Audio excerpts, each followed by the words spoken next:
These are the gentlemen that have been tirelessly going down to Washington, just got back late last night, in order to make sure that these benefits that the Congress has put forward to us are adequately funded so that we all get the care that is needed. So I'm Matt McCauley. You have John Feal sitting next to me from the FealGood Foundation and Ben Chevat from 9/11 Health Watch. Their bios and information, if you don't know who they are by now, welcome. But on the other side of that, they're certainly in the program itself. John, you want to say hello? Hi. Ben? Hi. I have two hats. I am here as for Citizens for the Extension of the James Grove Act, which is our advocacy organization. It's a 501c4. And then at the next panel, I'll be here on behalf of 9/11 Health Watch, which is our 501c3. Both of the entities, I want to give it a shout out to this New York State AFL-CIO and to my colleague Susie Ballantyne, who works with me now, who's in the audience. She used to work for Dennis Hughes, who was the head of the state Fed through the fight for Zadroga. And we were in the bar celebrating the day the bill passed, and we said, well, we have to do something to make sure that the bill, because it's Washington, that the bill was going to be carried out. And that's Dennis helped put it together, and I didn't realize I'd still be doing this now. So I'm here for responders and survivors. So to understand the background of the two gentlemen sitting up here next to me, you have what is the architect and the builder. The architect of the World Trade Center Health Program is Ben Chevat. As he explained, as far as going back, is 2001, and the information that he holds in his own brain is unbelievable as far as how things get done in the legislative process and moving forward. And you have the builder, in a sense, of sitting next to me, the person who takes that and then brings it to people together to get the final product done, except that there is no final product. The final product was done first in 2010, in 2015, in 2019, and now we're back again. So it keeps growing. And I said before in the prior presentation, the science keeps catching up to what we know, and there are things that need to get done. So Ben, can you provide sort of a little bit of the history of the passage of the bills from 2010 to present? Yeah, so it's a long journey that we've been, many of the people in the room have been on. 9/11 happened, it's well documented, people here experienced it. The government at first, I don't want to say denied, disavowed that there was an impact of the toxic chemicals. At that time I was Mrs. Maloney's chief of staff, working with members of the delegation, with advocates, with the unions, to try to call attention to it, to try to get Washington to respond. That took many years, many, many years, too long. The bill finally passed, in December of 2010. We got provisions for a compensation program to reopen the VCF and the health program, but only for 5 years, and only with severe fiscal limitations. Then we had to start working to extend that. In 2015, both programs were extended. The health program was extended till 2090, essentially made permanent, and the VCF was extended another 5 years and given additional funding. 2019, we worked together, all of us, to pass an extension of the VCF so that the VCF would now match the health program till 2090. President Trump signed that into law in the Rose Garden. Where we are today for the funding is the authorization in 2015, and I'm sorry to take you down the rabbit hole that we live in, but the authorization in 2015 for the health program has a funding formula to provide funding for the life of the program. And I just want to make very clear, the program is going to have funding through 2090. The issue is the funding formula, the estimates of how it was put together in 2015, now in 2025, going into 2026, is not going to provide sufficient money to pay for the expenses that are estimated.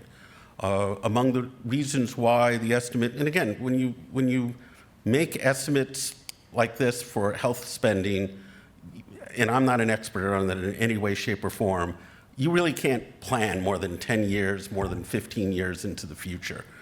The problem we have is that that estimate is not going to provide enough money based on the numbers that have come forward, the types of cancers that come forward, and the costs of treating those cancers. Again, what's going to happen and what the program is, what we've been trying to do is there's going to come a time probably in 2028, 2029, where the program won't have enough money to do everything that we would expect it to do. And because the program can't operate under a deficit, at some point before that period, the program's going to have to start metering their spending. And what we understand the plan was before the change in administration was if Congress doesn't act, that the simplest thing would be to stop enrolling new members. And that's a real problem, right? Because last year, 10,000 new members joined the program. This year, we expect 10,000. People are getting sick. So what we've been doing pretty much since 2019 is trying to respond to that, provide the authorization so that that doesn't happen. And we've had some accomplishments, some moving the ball slightly. In 2022, in the omnibus, there was some money. In the NDAA, sort of alphabet things that Congress does. We thought we were done, that we had a provision in the end of last year's session through the help of Senator Gillibrand, Congressman Garbarino, Senator Braun, my favorite Hoosier, who's now governor of Indiana. There was a provision in the end of the year CR that would pretty much push back any funding problems for at least a decade. The problem is, I was literally in the speaker's office thanking him with the leadership of the fire unions when Elon Musk sent that tweet that said, you can't support this. So the whole bill, again, it wasn't directed at this program or this spending, but the whole bill fell apart. And since that time, we've been working with, Garbarino, Nadler, the other members of the delegation, Gillibrand, my old boss, Chuck Schumer, to try to resolve that so that it's not done at the last minute, but that's sort of what Congress kind of likes to do. So sorry for the long explanation, but it is a long story. Let me make this simple for people like me. Every year we got a bill passed, they gave us so much money.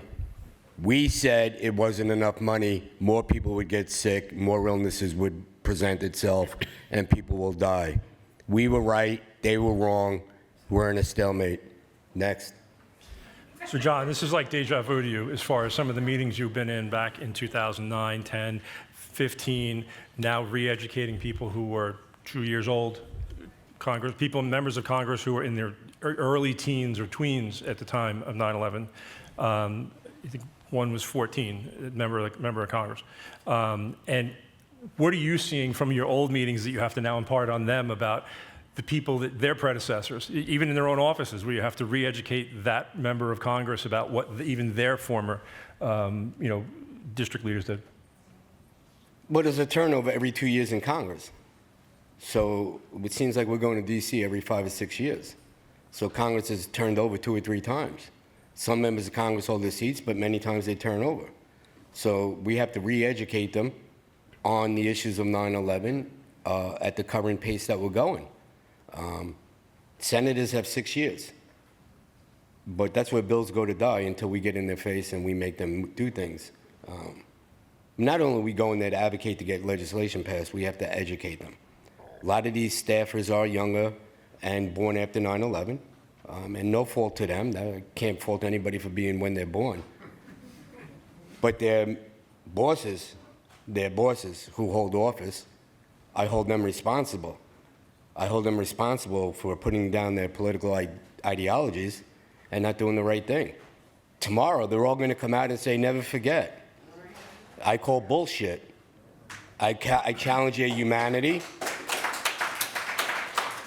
The hypocrisy for them to say never forget while 142,000 people Their health care is in limbo, 48,000 plus with a certified 9/11 cancer, and that is going to get worse. I'm not trying to be a Debbie Downer. It's going to get worse. We're a finite number. We're not getting any bigger, we're getting smaller. And more people will get sick and more people will die. It's fact, as we get older, your immune system becomes weaker and it's compromised because of the toxic aftermath of 9/11. People will die because Congress doesn't have the ability to get their act together. No. John, we all that are advocating now, we are just as vulnerable to them. And we will be dying out. To encourage Congress to help the people, the younger people who are getting sick again. I've been to 213 funerals. I don't need the reminder. I buried my friends that walked the halls of Congress with me. Is this a separate bill? Is this separate from any bill that's gonna get thrown into? Can this be separate on its own, funded? No. The short answer is no. As a standalone bill, it won't work. We're looking to get attached to a larger vehicle by the end of the year, and we will get this done by the end of the year. I will bet my one kidney on it. The problem with that is the term is you become everybody else's Christmas tree, because then everybody would try to attach themselves to us. And there's also some procedural issues that have to be changed as well. And that is something there that, it's a larger discussion, but Here's what happens. Here's what happens done. when we become a standalone bill. Some batshit crazy Missouri Republicans going to try to add an amendment to the bill and weigh it down. That's what happens. And then amendments will kill us and get us off the floor. Floor time is valuable in D.C.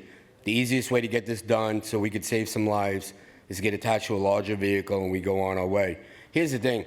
Getting legislation passed is hard. Physically, mentally, emotionally, it's hard.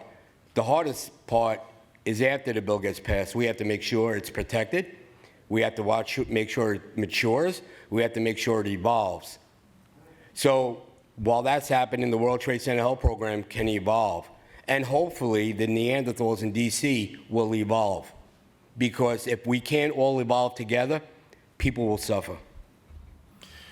Ben, can you talk about some of the things that the funding covers, whether it be future studies, conditions, Sure. advancement of the program? So it's not just medical monitoring and treatment. One of the things that we fought for was ongoing research, so that there was a regular stream of grants to medical professionals to not only look at whether something is an emerging condition and should be covered, but also at better treatment for those people who have experienced this set of toxins, this type of environment. So that's one thing. One of the other provisions in the statute is we have these things called data centers, so that, there was different proposals saying, why not just give people health insurance? Well, because you need to have them in a cohort so that you can study them, so that you could aggregate the data, and there's funding for data centers. There's one for the general responders, there's one for the fire department, there's one for the survivor community, so that information can be pooled so that you could see if there's patterns. And that, you probably have seen some articles lately. That's one of the things we're looking at, which is emerging conditions that have incidence rates that are way above, we believe, way above what you would normally find for that type of a disease, like something called Berger's disease. You saw some articles about Detective Volpe, who I know, who has this condition that's maybe 1 to 2 per 100,000, and we have some indications that it might be as high as 20 or 24 within the cohort that's the 56,000 people, which would be an extraordinary number. So it pays for things like that. And that's really what's kind of at risk, because if we don't get the full funding that's needed, then there's going to have to be choices made for what type of services are provided and what type of coverage, what gets paid for. Can I add to that? Of course. No, we've been in D.C. all year, and we're not just trying to get legislation passed. We're trying to fix what Secretary Kennedy broke, okay? So he cut NIOSH by 20%, Then he fired Dr. Howard. Then they removed NIOSH from the face of the earth. And then we got that back and restored, but not all of it. The World Trade Center Health Program, NIOSH, they're understaffed. The original statute calls for a certain number. They only have 80 people. The enrollment process, the certification process has been slowed down because of incompetence by Secretary Kennedy. And if he's listening, you're uniquely unqualified to hold Secretary of HHS. With that being said, in March, we had heart and autoimmune on the table ready to go, and that was shelved. The steering committee has not met in 6 months. The communication has been ceased because of what HHS has done while we're trying to get legislation passed. We're fighting two battles. Sometimes we leave DC with a minor victory, but most times we're getting our asses kicked. The men and women that I bring down there with cancer, COPD, in wheelchairs, they deserve all the credit because they're advocating for the tens of thousands of people that cannot be with us. So we ask everybody, it takes a village to get legislation passed. Get on the phone, get on the internet, send emails, get on social media, especially tomorrow when they spew that crap out, never forget.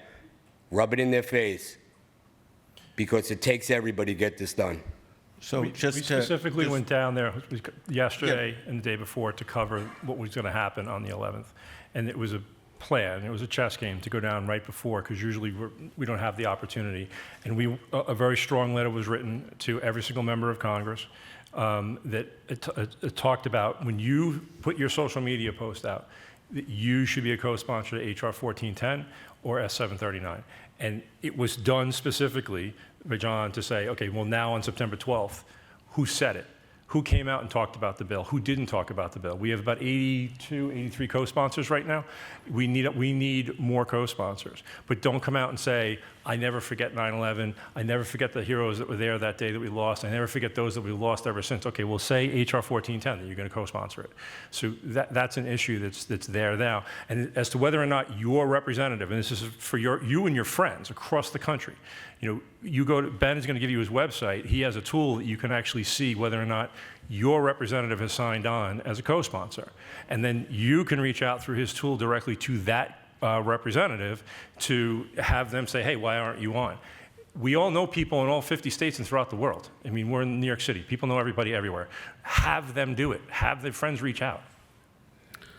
So with that lead in, having worked in the state legislature and Congress, I do really want to stress, if you can't come down to Washington, you can call your elected representatives, and they do have an effect, especially people who are 9/11 responders or survivors.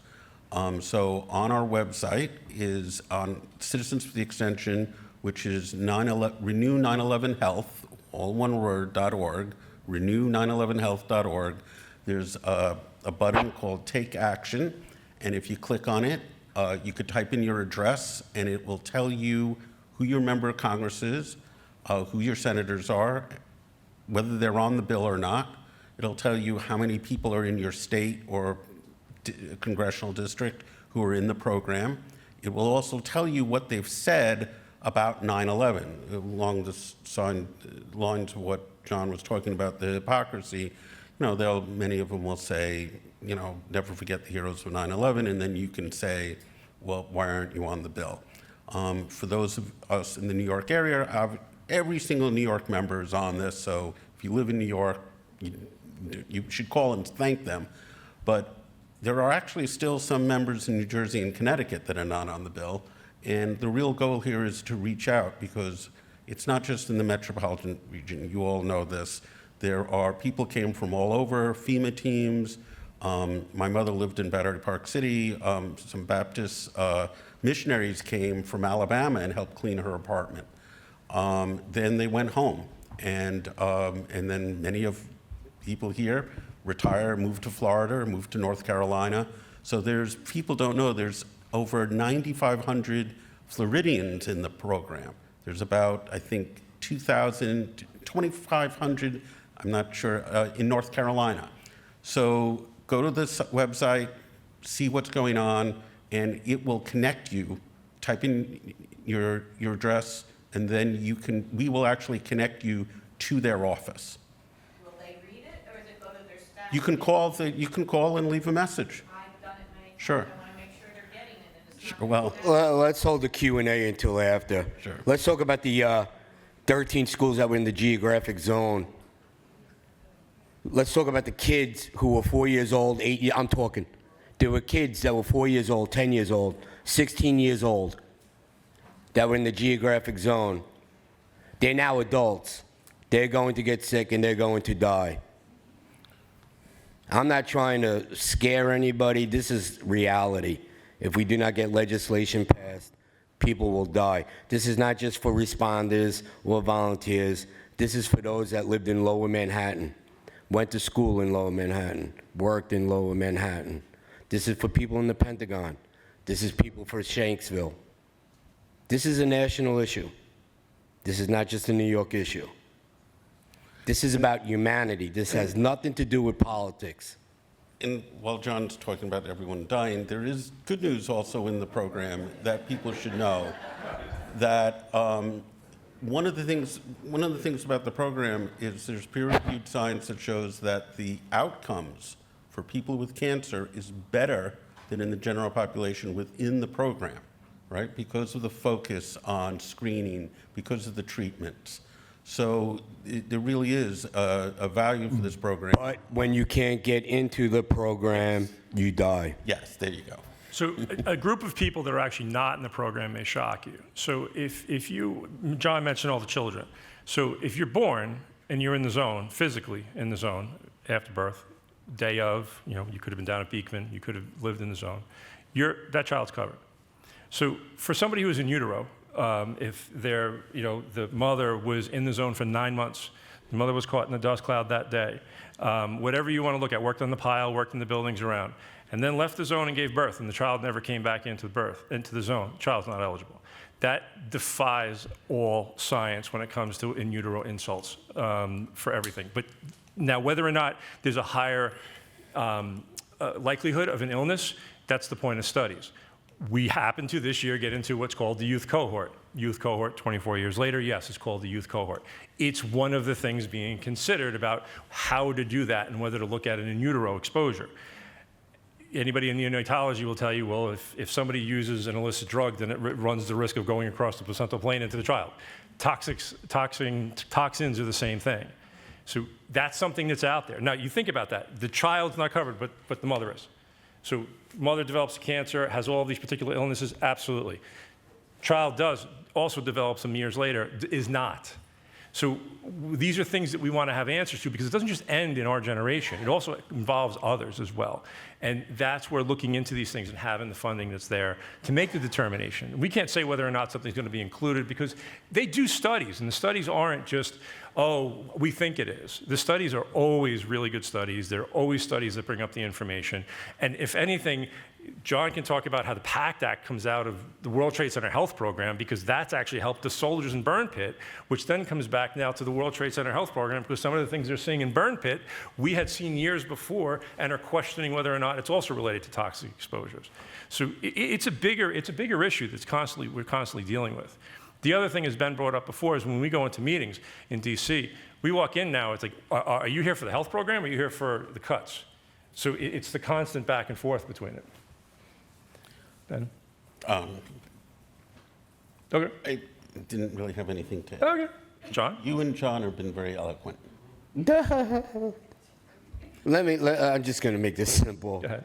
We ate there, we slept there, we cried there, we went to the bathroom there, we worked there, we went to school there. Some people did other shit there. The absorption through the nose, mouth, and skin made us sick. It's that simple. And everybody's making a mountain out of an anthill. We got sick because of 9/11. We have nothing to prove. They have to prove we didn't get sick from 9/11, and they can't. But what they can do is obstruct, delay, put obstacles and hurdles in our way where we used to have to go around them. Now we just go through them, and we will get a bill passed. And I do want to have a little bit of that, better outlook. Again, it's not like when we were when I was working with Congressman Maloney, and we had a lot of resistance. This is about New York. This is not real. There's an acceptance of it. Part of it also is, part of the problem is, this is in history. This is now like Pearl Harbor, when we are meeting with people who, it's not their fault, but they weren't born yet. But that resistance that we have is really not there. It's really, there's a lot going on in Washington. And we want to get this done so that we don't have to drag these guys, John and everyone down anymore. And I am very hopeful. We were almost there, but for Elon Musk's tweets. So there really is consensus. Congressman Garbarino, I can't thank enough. Gillibrand, my old boss Schumer, Senator Kim. There is a lot of support, and it's not just in New York. We had Senator Braun, who was amazing. I'm just sorry that he went to become governor of Indiana, and we are working. We just got a member from Iowa who's running for governor, just went on the bill. I mean, there is support for this that is starting to come in, but it's also because John and everyone else, the firefighters, anyone have to walk the halls, have to call people in, and we really just want to resolve this so that we can focus on improving the program and dealing with the other issues that all of you have to deal with. I'll thank those elected officials when we get a bill passed. I'm not going to thank them now for having to do their job.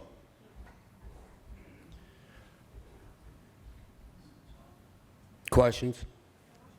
We almost went to this yesterday where we were going to start to reach out on social media again. So I can put it as a question to John as far as what he wants people to do or to keep an eye out on. But for those who are familiar with what we did back in 2019 and 15 and before that, and as social media has gone on now into bigger and better things, please keep an eye on things, because we do get to people's offices.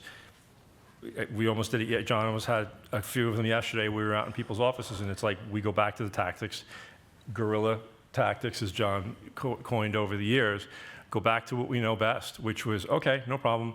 You don't want to take a meeting with us? He sent 9 emails that didn't get back to you. They didn't get back to you. They blew us off. They wouldn't sit down with us for more than 30 seconds. Then we ask an entire state or an entire congressional district to call up their members and say, hey, by the way, what about these guys? And it's done politely. Don't ever call them. Don't ever, ever, ever, and I'm going to say this warning, don't ever call up one of these offices and, number one, be obnoxious to them and be the person that they get the reason to say no. And don't ever call up and threaten anybody, because the Secret Service will knock on your door. Here's the thing. Everybody loves their member of Congress. Everybody loves their senator. We treat them like rock stars. That's wrong. They work for us. And until you get that mindset that circus monkey in D.C. works for us, you're never going to get anything done. Go ahead, Bill. Two-part question. Any progress on these secondary exposure victims? The last former master was investigating over 2,000 nurses, doctors, and ER techs across the city who have died from cancers that were the same as related to the World Trade Center cancers.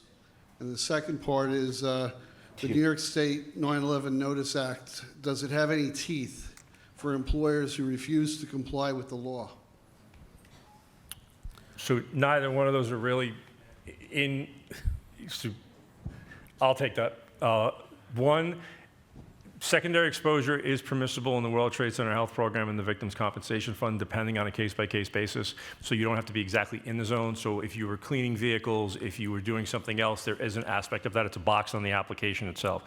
When it comes to other arguments to be made, so if you're working, so medical examiner staff has its own qualification as well, so you can fall into that. But depending on what you're talking about, there's an argument to be made for it. I just don't know enough about what it is. But as far as anything out there to bring in a group of people, specifically on its own, we've never heard of anything like that.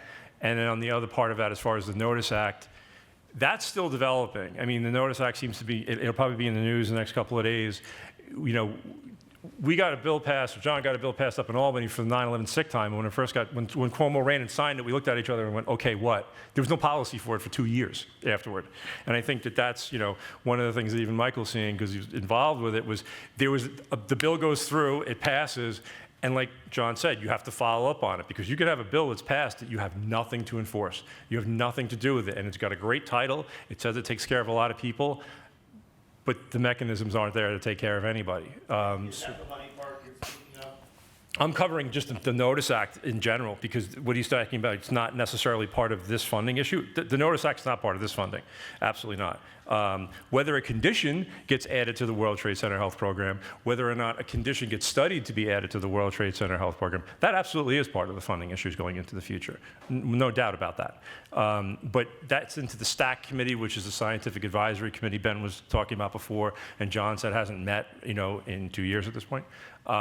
There's public discussions. They're saying that there's not a communications embargo, and yet there's no discussions coming out of the federal government when it comes to the World Trade Center Health Program. Nothing against the health program themselves. We don't know what they're being told. So, there's aspects of that are going on. Good, next. Anybody else have a question? Do you know if Yep. there's any movement on the CDC communication that communicates with our program? That's the exact thing I was just talking about. So recently in the news, you have the discussions about, some people call it a communications embargo. I think it was hiatus. Was that hiatus? It started out as a communications ban, and now they're calling it a temporary hiatus. So it's very Orwellian. So no, there is no progress on it. So there are several issues confronting the program. As John said, as we're dealing with these issues with Congress, we have problems with Secretary Kennedy. And again, I don't think it's directed at this program. I think it's just the general chaos that he's created, and that they need to carve out to leave this alone. So there's this communication ban which prevents, I'm on it, I'm actually the co-chair.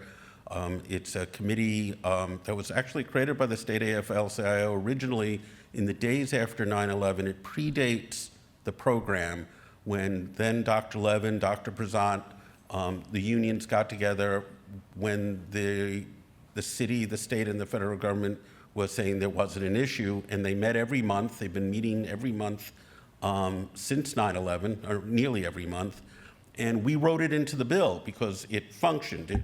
It brought together, the PBA has a representative, the firefighters, iron workers are on it, and we interact with the clinic directors in the program, and it hasn't had a meeting since February because of this ban.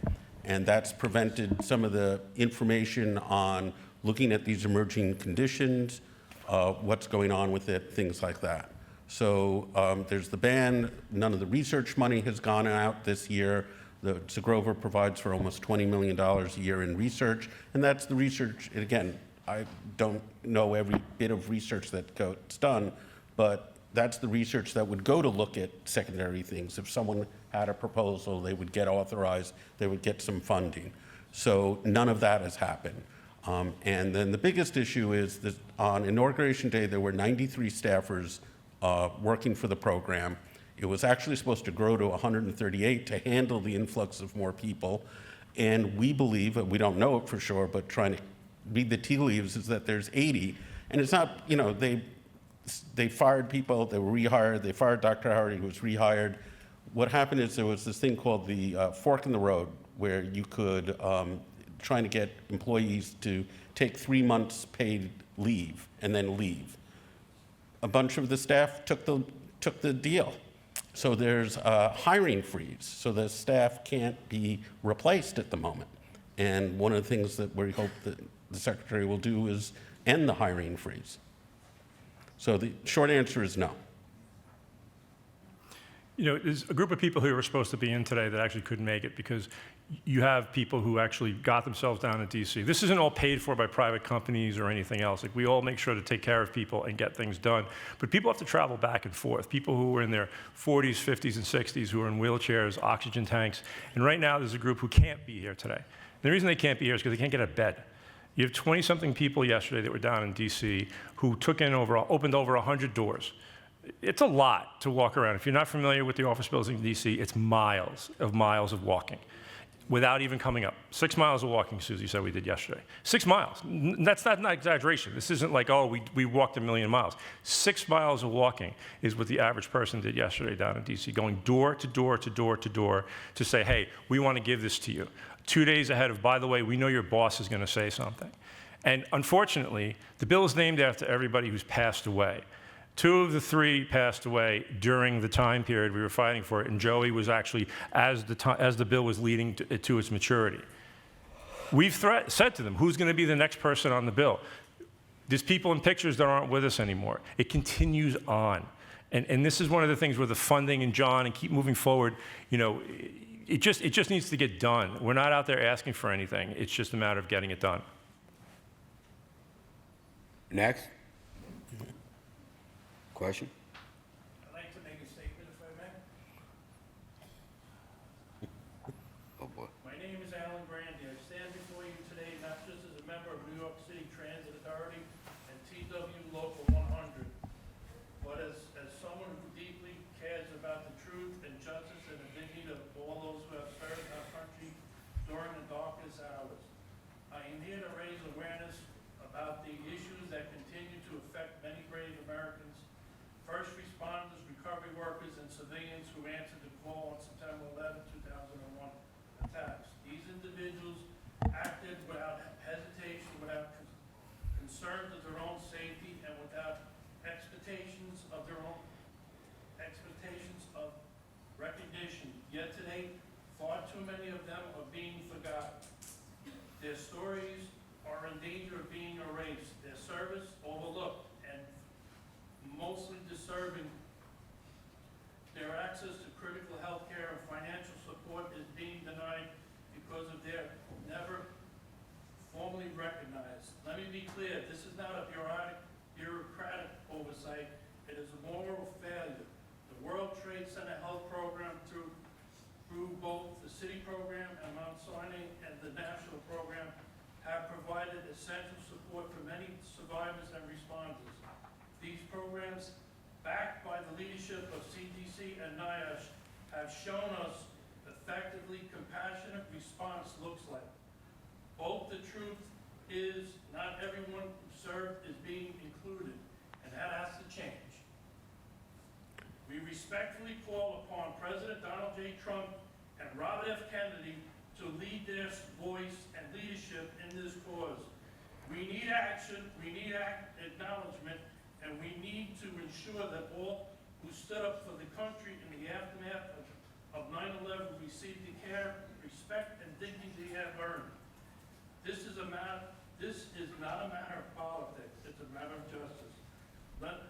Let us remember that the measure of a nation is not how it treats the powerful, but it honors the sacrifice of those who gave everything when it mattered the most. Respectfully, thank you very much, Alan Grandy.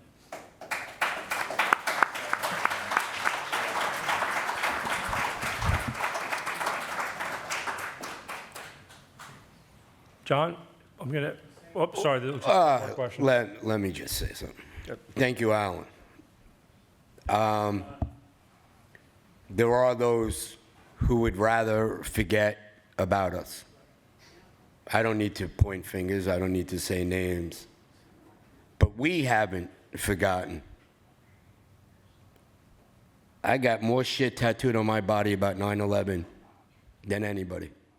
I built a park on Long Island, and this Saturday I'm going to add 362 names of those who died. I go to D.C. on my own fruition for 24 years. I have not forgotten. So those who have forgotten us, fuck them, because we're going to make enough noise that you're never forgotten.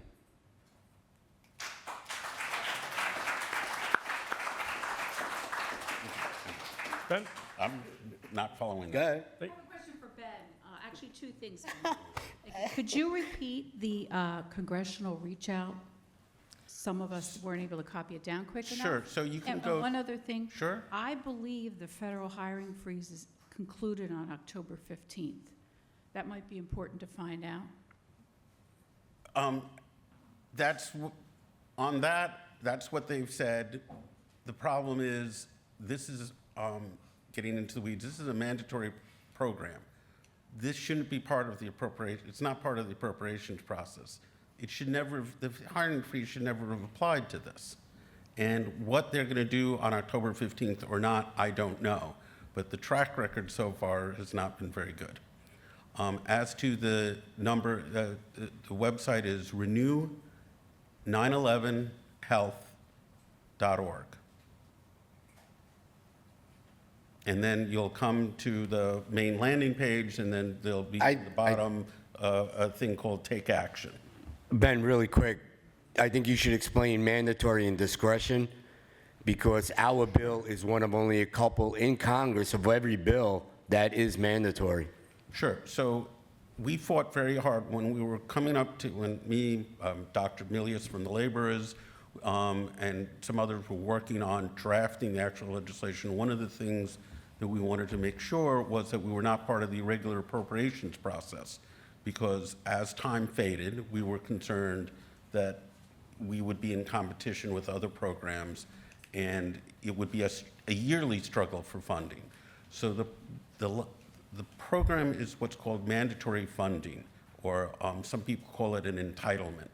So it's technically it's a mini entitlement, and that means that there's a regular funding by a formula that is provided everywhere, and that's why I was trying to say is that the program is funding through 2090. The issue is the amount that you need is not going to be keeping pace with the amount of money that's being provided. And that really helps us not be part of the back and forth that's happened in Congress with the president deciding that certain funds don't have to go one way or the other. This is a different class of funding, as is the VCF. So when the government shuts down, right, which we fully expect is going to happen at the end of this month, this program and the VCF don't shut down, right? They still answer the phones because these are mandatory spending. They're not part of the appropriations. Next. No, he wants us to stop. We don't have to stop. Next. Hi, John. I'm glad you're still here, along with some of the other responders that gathered together at the Jefferson Firehouse. It's good to see people are still alive. That's the main thing. And then another thing is, too, no, serious, this is serious. There's the World Trade Health Program been around for a long time, but yet I'm noticing, I brought 2 women here last year, all right? And these women are like working the workforce and stuff like that, and they're being denied the health care from the World Trade Health Program. I found a lot of women, DEI, that don't look like the reflection of this room, but work in the labor force and do not, and is getting denied by their employer. And not only that, when they turn around and they fall sick, get in the hospital, and then they turn around and have to come out and then seek additional housing because they're being gentrificated, you understand? That when you go into these health trade the program, they act like they can't do the social work process. They direct you to mental health. Mental health is not going to get you housing. Mental health is not to get your paperwork pushed in your department. You know what I mean? And then there's nobody that can sit there and say, well, with all this money coming down, why they wound up in a system that does not get no money from the World Trade Health Program, the 9/11 community. They wound up in a system that has the foggiest clue where this money is going. All right? And there's this is a serious problem because these women are average 50 years and up. They're in the working force, AARP. All right? And there's too much marathoning going on, raising funds, and not having these resources available in the social work division to get them their housing, their benefits. Okay, Michelle, I understand you. I hear you. But I'm never going to be a spokesman for the World Trade Center Health Program or the BCF because I'm brutally honest. And there's a criteria to meet the standards to get into these programs. If these women have not met that criteria, whether they were in the geographic zone, whether they had enough hours. It all depends. But no one is denying them because they're a woman or because of their skin color. Also, the World Trade Center Help Program does not provide housing, nor does the VCF. The VCF compensates you for your illness, your certified illness. So if you'd like to have a conversation with someone smarter than me on this panel, then that would be great. You guys have a great day. Thank you very much.